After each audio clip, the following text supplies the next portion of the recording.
It must really infuriate my many critics and the evangelists that I keep getting stuff right, and they have to keep saying that I'm thick as shit even though I keep getting stuff right.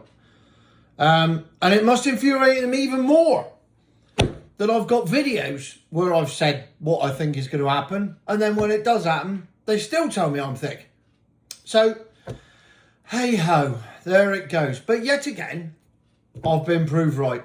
About 18 months ago, I think it was, I did a video where I was picking up an electric car from Corby in Northamptonshire, and walking past a power station, I said, this is the irony of this. I'm picking up a milk float and I'm walking past a gas-fired power station and the electric's coming from there. And I was told by all the evangelists, oh, that's the trouble. You don't know what you're talking about. None of our electricity comes from gas. It's all green these days. It's all wind and solar, blah-de-blah-de-blah-de-blah. And you don't know what you're talking about, blah, blah, blah, blah, blah, blah, blah. And the rest of you agreed with me. And then the other day, I put up a picture of a big pile of coal and said EV fuel. The fact checkers at Facebook have been onto that and replied to me that I got it wrong. I think they said I got it wrong. I don't really know because it was in Russian. Why the fact checkers are typing everything in Russian? Who knows? But some Russian has decided that me putting a pile of coal and saying that's EV fuel is wrong. Well, in a way, they got a point because there is no coal-fired power station in Britain anymore, so the EVs aren't being powered by coal. However, they're being built by Chinese components, which are being powered by coal. So they're still being powered by coal one way or another. If it's just the origin of them as opposed to the running of them. Nevertheless, fossil fuels are being built. I also did another video where I said, I did some sums, and I wish I could find it, but it's there on YouTube somewhere. And it basically says that if everybody drives a milk float, we'll have blackouts everywhere because the grid won't be able to cope. And that's me using basic back of a fag packet maths going, but surely if each EV needs the equivalent of 20 houses and you keep adding thousands of EVs to the road every month, then eventually there's going to be that many that the grid won't cope and there won't be enough electric. And yet again, I was told by the evangelists, what do you know? What do you know, Tone? You're just a fat bloke who rants and doesn't know anything about anything. And to quote one of my best critics, you're that thick you can't even cope with life. Well, yet again, I must be thick, as must be the National Grid. Because yesterday was the first time in ages they enacted something called the, let me just check my notes, Blackout Prevention Plan, where they had to enact several emergency measures to make sure that the nation didn't run out of electricity. And why did they need to do this? Because there was too much demand for electricity and the wind wasn't blowing and the sun wasn't shining. What's that I hear you say? Green energy doesn't work? Surely not. It's going to save the world. We're going net zero, remember? So if we're going net zero, it's going to be only solar and wind and water and other things that require government subsidies to work because they don't work without it and quite frankly don't make any profit. And so it turns out don't make any electricity either.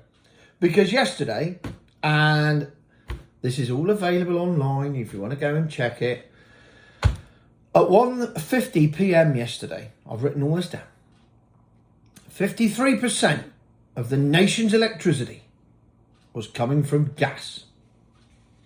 More than half of all of our electricity is coming from gas, natural gas. But luckily, old Keir Two-Tier Starmer, too busy taking backhanders off Arabs, has forgotten that he's cancelled all new licences. Him and Ed Can't Eat a Bacon Sandwich Miliband. They've cancelled all new licences in the North Sea for new natural gas. So we won't be getting our own natural gas. Currently, about half of that comes from the UK, but it's only going to go down because we're not going to look for any more. but it's still the #1 provider of power in the UK. The other half of our gas comes from a combination of Norway, America and Russia. So I'm sure there's absolutely no environmental problems in pumping gas the 5,000, 10,000, whatever it is miles it needs to get here for us to use it. I would imagine that doesn't damage the environment in any way whatsoever. It's probably saving the environment in it. And of the renewables that are going to save the planet by 2030, remember, because, you know, we're all going net zero. 10% of our electric came from solar, 8% came from wind. So that's 18%. So it's less than a fifth. Well, that's interesting, isn't it?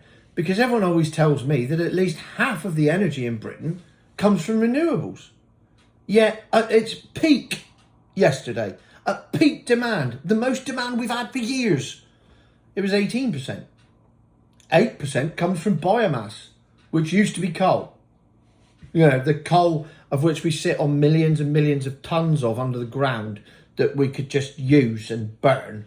But instead, we're importing biomass wood pellets from Canada because that's somehow better for the environment.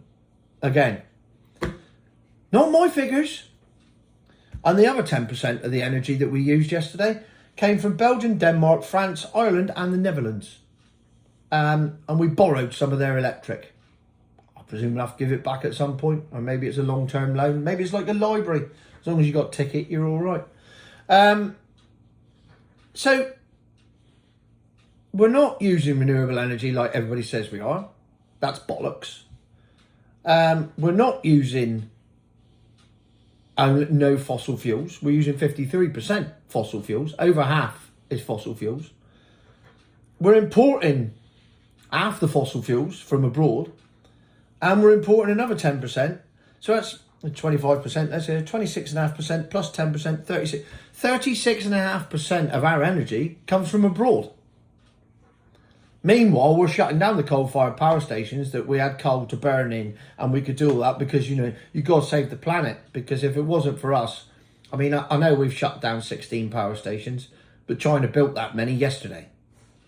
But that's irrelevant because the sky in China is different to the sky in the UK, you see, because what we burn only goes up in our bit of the atmosphere because we're saving our bit of the planet, and what China burn doesn't affect us apparently. So we don't need to worry about that, or India, or Pakistan, or Russia, or America, or any of the other countries that still burn coal. But don't worry about that. We got to do our bit because we're leading the way, and by leading the way, we're setting ourselves up for power cuts. And that apparently is the strategy. So now, rather than build a coal-fired power station or reopen some of the old ones and blow them all up instead, and then build a big box underground to keep CO2 in for the cost of 26 billion or whatever it was, which is a genius plan. I wish I'd thought of it, or at least I wish I'd been on the board of directors that's going to make all the money out of it, because they're not putting anything in and it's an entire government subsidy and they'll just cream it out.